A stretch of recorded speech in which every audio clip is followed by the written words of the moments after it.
Doim bir xil ketmas ekan, lekin mana shu hayotim davomida yashab bitta narsani o'zim uchun kashf qildim desam ham bo'ladi. Bu haqiqat ayollar uchun.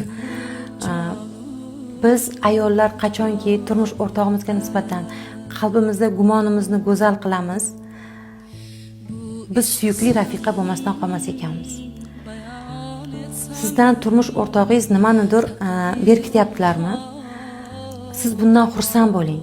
U narsa sizga ozor beradiki, og'riq beradiki, berkitadi.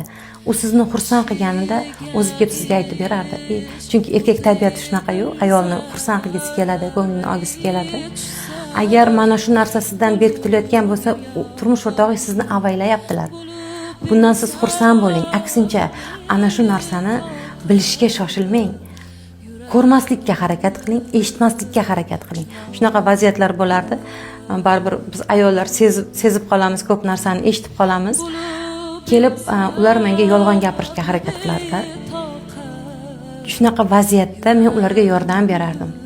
Yolg'onlarga xuddi o'zim ishongandek tutardim yoki-da shu nimadir qilib bo'lsa ham shularning yolg'onlari haqiqatdek chiqishi uchun men yordam berardim. Shu sababdan bir narsa